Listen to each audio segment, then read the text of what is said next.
How's it going, my truant people? Dr. Slacking, the Slacking Doctor, back on Pokemon Showdown, but not for my battle today, for something a little bit different. I'm actually bringing you the first semi-final of the ABC, that's the Associated Battle Community. You guys are probably already familiar with it. I've been in the, I'm one of the co-commissioners of the league, in fact, and I've uploaded battles all season. We're now in the playoff stages, we've reached the semi-finals, and I've decided to upload the semi-finals for you guys with some live commentary over them. Even though I am not in the semi-finals, I did not make playoffs, sadly. I was hoping to have a co-commentator who I could be bouncing off with you right now and everything else, but unfortunately I don't. So it's just going to be me. It's just going to be me talking about whatever is going on. Here's Pointblanke. This is one of our semi-finalists. I'm kind of nervous doing this. I mean, they're nervous because obviously they're playing in the semi-finals, but I'm nervous. I don't really know how to commentate on my own, so this is going to be interesting.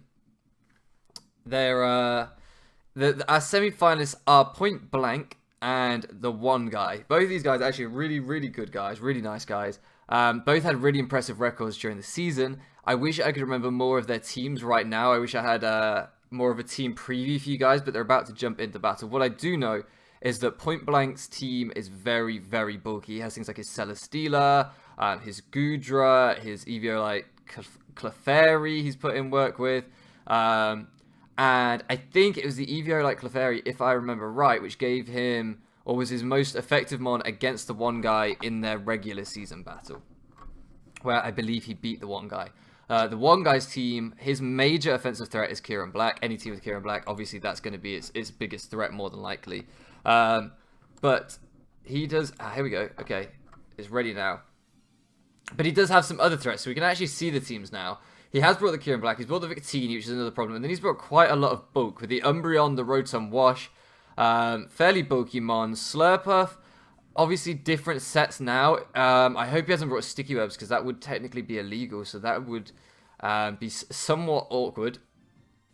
And Kamala as his last pick. Kamala obviously being able to rapid spin away any hazards.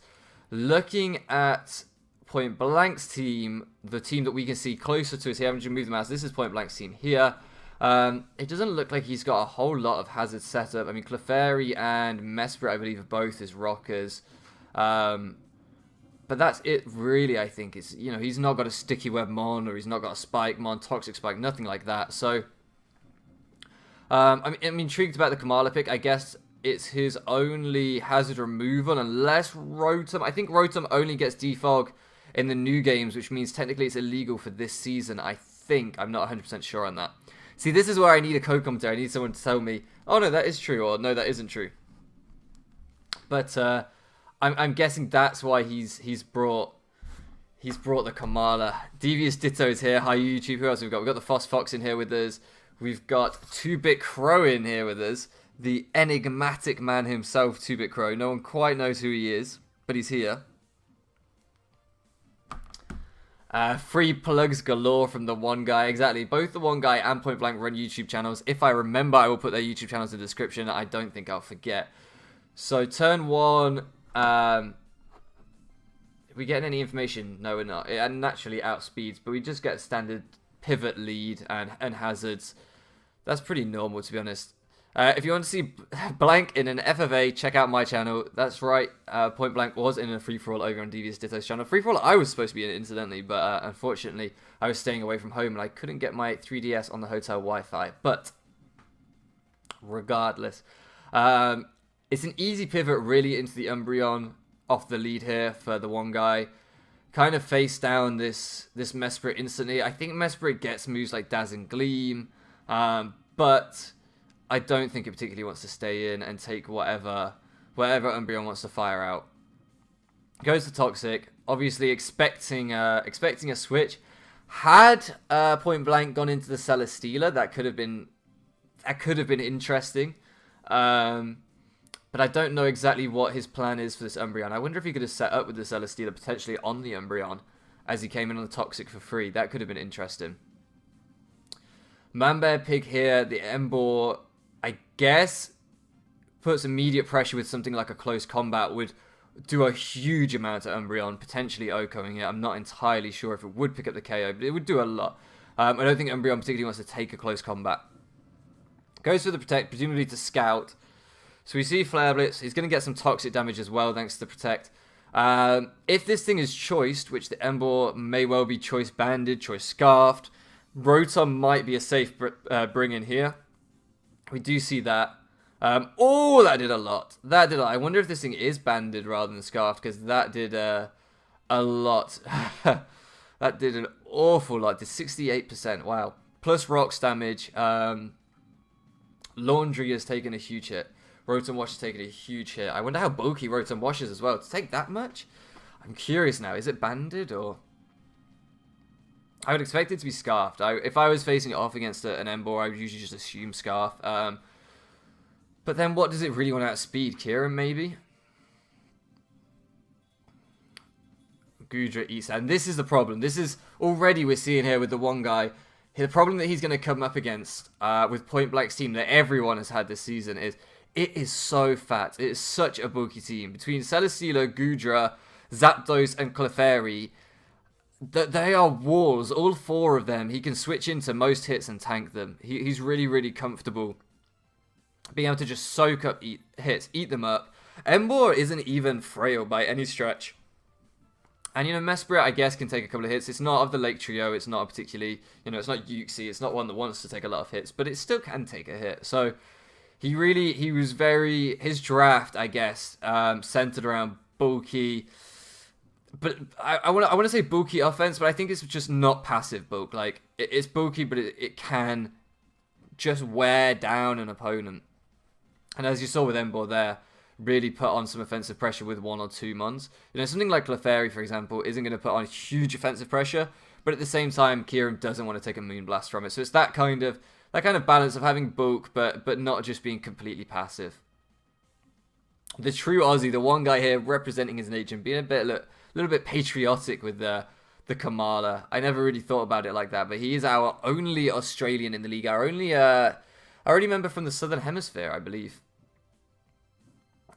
Oh, wow. Sleep Talk Last Resort. That's crazy. That set is wild. I did not see that coming.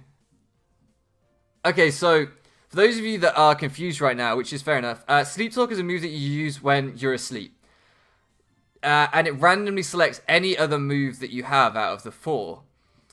Kamala is kind of permanently asleep. Its ability Comatose means that it's never asleep, it's never awake. It's kind of in between. It's able to move as if it's awake, but it can't get status, it can't get poisoned, it can't get burnt or anything like that because it's kind of considered asleep. It's a weird ability. It's kind of hard to explain.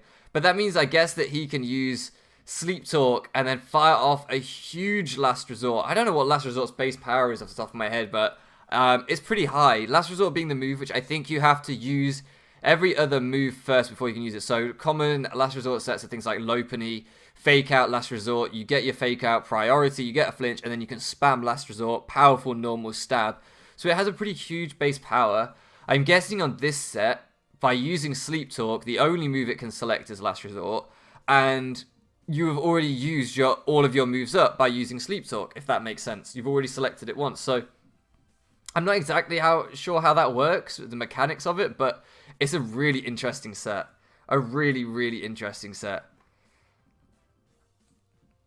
In the chat now, and I'm not sure how much of it is cut off for you guys, but Pointblanke's just questioning. He's like, I didn't know it worked like that. He's completely taken aback by this. And the one guy's just explained that's why it's the true Aussie, because it's always asleep. So playing up the little stereotype there, I guess, of Australians just being super, super laid back and chilled. Again, keeping momentum. I'm actually enjoying the way the one guy's put pressure on here, because I didn't... Those first few turns, I was not... I thought he was on the back foot instantly, but that Last Resort play, that Sleep Talk Last Resort play, has kind of, I think, got Pointblanke a little bit shook here. Okay, so I think he's trying to make a read. I think... oh, he gets the flinch. That could be huge. So, I wonder if he was trying to make a read. If the one guy suspected the Clefairy was going to come in, and he's tried to Iron Head the Clefairy, I suspect that's what he was thinking. Pointblanke stays in and potentially could have fired off a Dragon Pulse, a Draco Meteor, a Dragon Tail, any Dragon Stab from this Goodra was going to do a decent amount to this Kieran. That flinch is huge, absolutely huge. I think the Iron Head flinch chance, I want to say it's about 20%. I'm not sure. I don't think it's as high as the 30%. It could be, but I don't think so. That's pretty clutch. I'm intrigued now because if this Kieran is scarfed or whatever into Iron Head, with that flinch, he knows he's going to take out the Gudra. But does the one guy go into something like the Celesteela, for example, to eat up the Iron Head? Does he try and... or even actually the Zapdos would probably be a fairly safe switch into an Iron Head, assuming that it is choice locked now into this Iron Head. Or does he let the Gudra go down? I mean, how much can the Gudra do at this point? It probably... I think Gudra's only form of recovery is Rest. I don't remember seeing an item on it, so no, it's not Leftovers recovery. He hasn't popped a berry under 25%, so his only recovery, I'm pretty sure, is going to be Rest. He could be a Resto Chesto set. I'm not sure.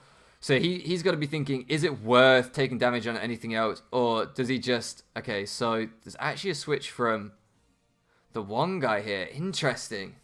I'm not sure why he did that. He could have just Iron-Headed... I guess because he then doesn't want the Kieran in for the chance he's come in for free.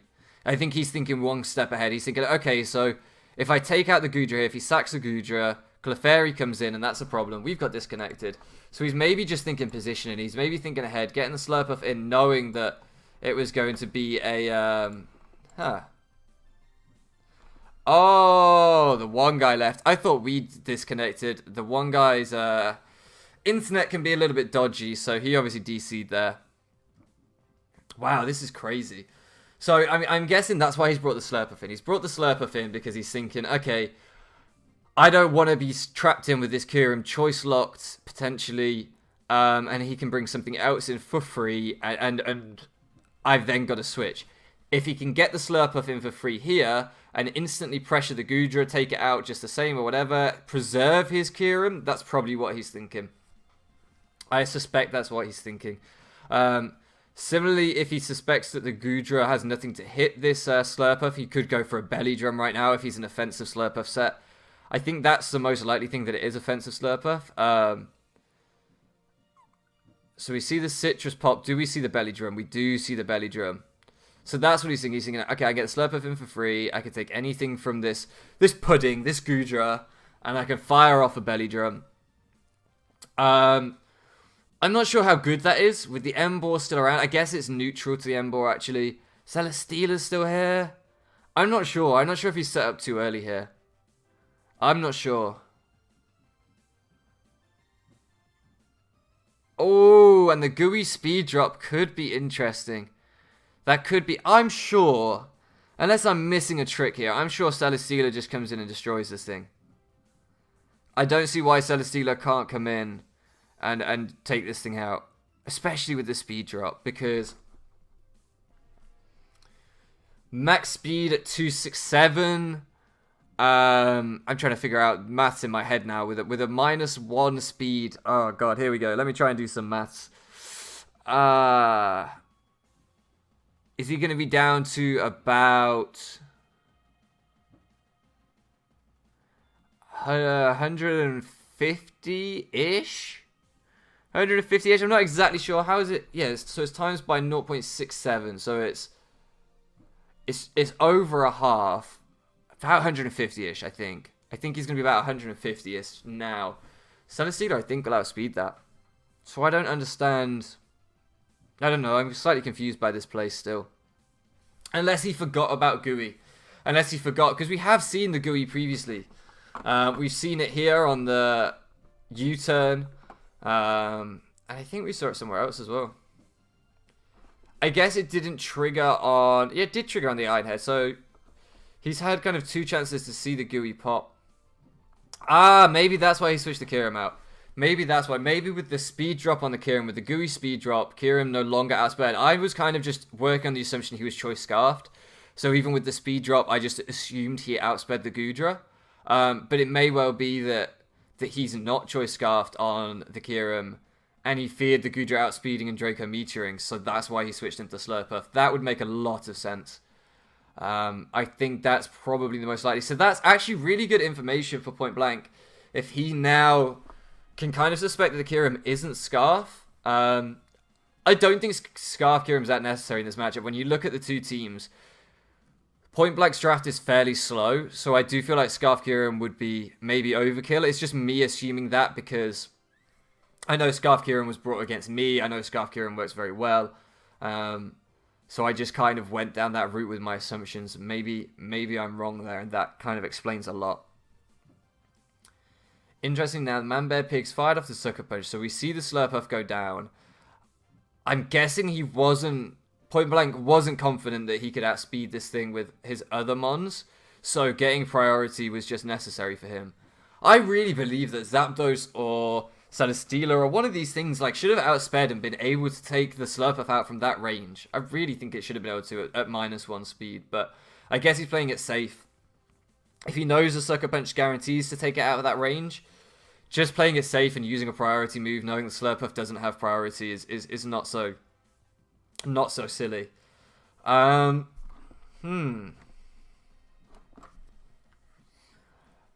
Obviously, Kirim, I think, gets Earth Power, but with the Celesteela around and the Mesprit and the Zapdos, he has 3 Earth Power switch-ins. I don't think an Iron Head is going to do the trick from this range. A Draco Meteor probably would, but does he want to drop a Draco right now? That seems early to be dropping a Draco. So what could his last move be? Presumably Ice Stab isn't going to do enough. I can only see him firing off an Earth Power here if he wants to take Man Bear Pig out. And Man Bear Pig will OHKO this Kirim. If he tries to be smart and goes for something that doesn't take out the Emboar, it will OHKO his Kirim. So I don't know what the play is here. I guess he is going to drop a Draco. I guess he must know his calcs and he must think, okay, I Draco Meteor, you either lose Emboar or you take huge damage on something, but then if Clefairy comes in, Clefairy obviously just takes the Draco Meteor. I don't know. There's mind games here. There's real mind games. Ooh, I'm not sure. I'm not sure about this again. Bring the Kirim in again. He knows his sets better than I do. I'm just nervous because 2 of his offensive moves to his only 2 moves that I imagine he has to OHKO or to take out Emboar from this range, both of those Point Blank has immunities to.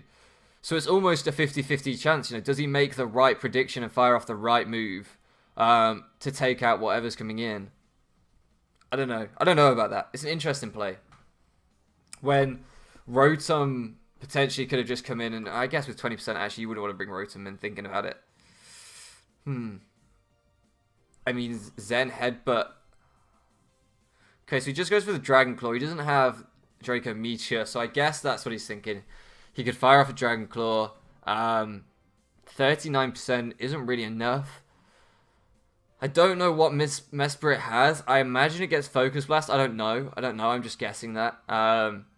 If Mesprit gets Focus Blast, he won't want to stay in here. Dazzling Gleam, it definitely gets. And Dazzling... I'm almost certain it gets Dazzling Gleam.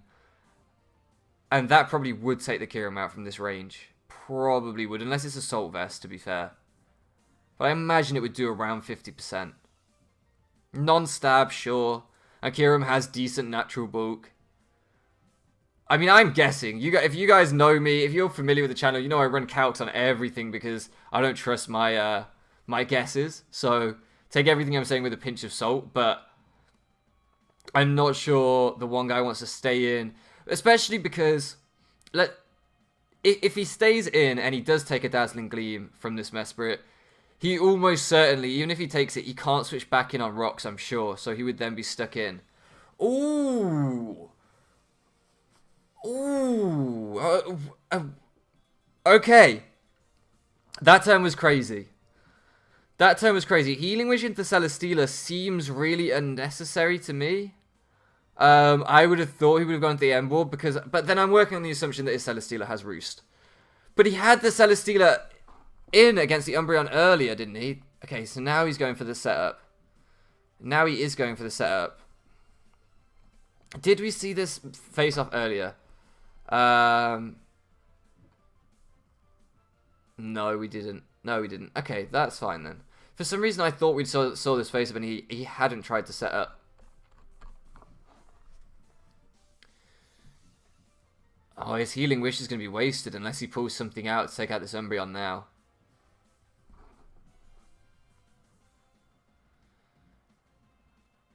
It's going to be wasted. I'm not sure. I mean, if it's me, and these guys are both far better battlers than me, guys. That's right there in the semi-finals. And I didn't even make playoffs. So I am not, by no means nothing I'm saying here, any criticism. I am not pretending to be better. Pointblanke saying he thinks he's choked. He thinks it's game. Down in the chat right now.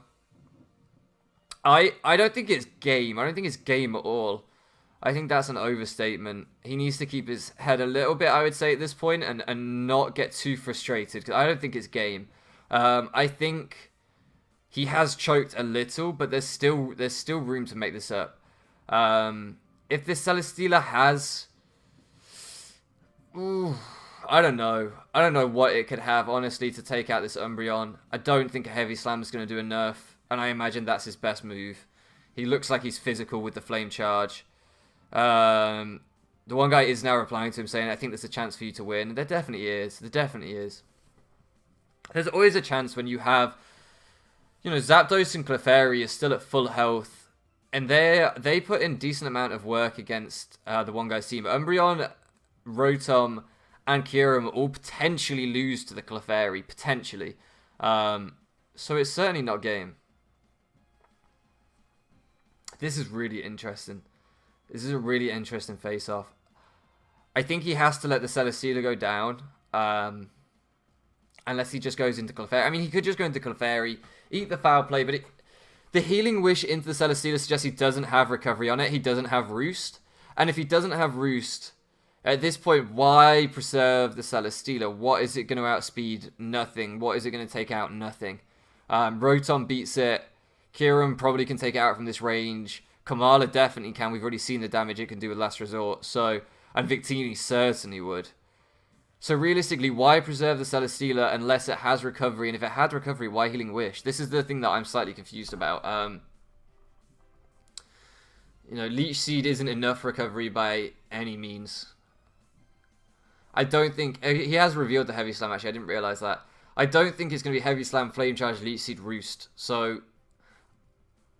yeah, I think he has to sack the Celesteela, honestly. I don't know why he would... What would be the benefit of keeping it? From there, how now does Pointblanke win? I think he has to go either Clefairy or Emboar here. Maybe Emboar. Fire off a huge close combat. Nothing... Victini's the only switch into a close combat. Victini's the only switch in, and I don't even think Victini wants to take a close combat. Yes, it has base 100 HP and base 100 defense, so it's not frail. It's not a frail Pokemon, and it resists it with its Psychic typing. But Emboar hits like a truck. We saw that Flare Blitz earlier do massive, massive damage. I think he has to let Celesteela go down, and he has to just come in and close combat the Victini switch in. Or the one guy has to let something go down. I think that's his best option. I think he's just got to try and keep the Emboar as long as he can and fire off as many close combats as he can. What are his other win conditions? Clefairy gets walled by the Victini, I would imagine. I imagine the Victini just beats Clefairy. I imagine that Kamala actually hits Clefairy decently hard, having seen that damage on Celesteela. Okay, so he does go for the Heavy Slam. He can get one more Heavy Slam, which absolutely puts this Umbreon in range. Which means, really, thinking about it, if it puts the Umbreon in range, depending on what he's feeling with his Emboar, if he's choice locked with the Emboar, say he's Scarf Emboar, he can probably fire off a Flare Blitz. Oh, there's the Wish. There's the Wish. That's the problem. It would almost have been better if he'd gone down before that. It would almost have been better if the Celesteela had died the turn before. He might get another 3 off. Will he get another 3? No, okay. This Umbreon's just going to preserve itself. If he has some ridiculous, like, last setup move, now would be a good time. Okay, he doesn't. I'm trying to think what even this thing could have as its last setup move. Autotomize, obviously, is very common, but I don't think it's, it doesn't get sword stance or anything like that, so I don't think it's going to be able to... I don't think it can boost its attack enough to win this one.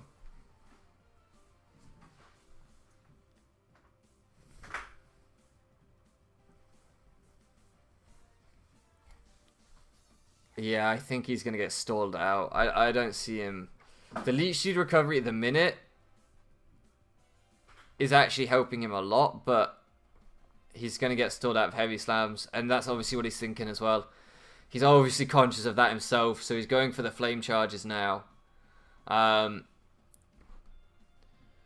He's going to try and I guess by okay, he goes for the heavy slam there. I guess his best bet is to EQ and flame charge as much as he can, especially into protects, to whittle down the Umbreon and stall it out of wishes. If you can stall the Umbreon out of wishes, he might be alright. I wonder whether the one guy made a mistake when the Umbreon was very, very low and he wished. I'm trying to see his first wish here. This turn here, turn 19. He got the heavy slam, then he got the foul play. The Celesteela was so low at that point, and he went for the wish. I wonder if that was his mistake, whether he should have been ruthless, let the Umbreon potentially get sacked, but also make sure the Celesteela was gone. I wonder if that would have been better for him, because now he's just got into a PP war, which I suspect the Celesteela will win. Or possibly not, actually. But I suspect it will. He's still got 15 Earthquakes and 28 Flame Charges. This man only has 10 wishes left. So...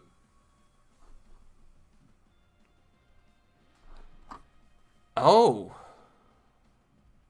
that's interesting. Huh. So he got the Celesteela up to 84% health. And I guess that was enough for him. I guess that was enough for him to say, I'm satisfied with that. Celesteela can come back and do its work later. It probably walls the Kyurem a little bit more at 84%. It probably does a lot more to Kamala. It can take at least one last resort. I still think without the flame charges up though, Celesteela's gonna get whittled down fast. Kyurem and Kamala would take it out between them, I think. So okay, interesting. So we've lost. What we've had there is basically since turn 19, did we say it was? Since turn 19, all we've had really is a lot of PP stalling, which ended in nothing, and the Celesteela gaining health. So for the one guy, I don't think this has gone well. I think he's got to look back and think he had an opportunity to take out the Celesteela, and he passed up on it a little bit. And now the Celesteela's managed to get away with really just taking 16% damage. It's not that much at all. Oh, he misses, but with the Comatose ability, the Toxic wouldn't have affected it anyway. That is my understanding of how Comatose works. If I'm wrong, scream at me in the comment section. But my understanding is that he wouldn't have got poisoned anyway, so the Toxic was not the play. I guess he was expecting Victini to come in, resisting the Fairy type attack. So that's why he went for that. Fire type obviously resisting Fairy type. Had the Clefairy wanted to fire off a Moonblast into the Umbreon, Victini would have been the obvious switch. So I think Pointblanke was trying to read that and get the poison on the Victini. It's backfired, A, because it missed anyway, but B, just because it wouldn't have mattered on this Kamala. Kamala now is free to click that Sleep Talk Last Resort set, and we have already seen there are no switch-ins. There are no switch-ins. Celesteela would be the logical switch-in, and that took 40%, I want to say. I want to say 40 to 50%. Let's have a little gander. Let's have a butchers. Sleep Talk Last Resort, 43%. So yeah. So at 84, if the Kamala outspeeds, Pointblanke cannot bring the Celesteela in. He cannot bring the Embor in because that thing will die instantly to this Kamala. Zapdos might be able to take a couple of hits. I'd be curious. It doesn't resist like the Celesteela, so I don't think it wants to take many hits. Here's something that I'm really curious about right now. Really curious about. With this set, would Choice Band work? Could you click Choice Band Sleep Talk Last Resort? Would that function? Would you get the Choice Banded boost? Because with Last Resort, you could never usually run Choice Band because you have to select the other move first. Oh, and the crit! Oh, the crit! Oh my goodness! That's it. I think that's GG. Unless Celesteela can Oko this Kamala, depending on speeds. Speeds here matter a lot. Oh, so Celesteela outspeeds. That makes a difference. Okay, that's fine then.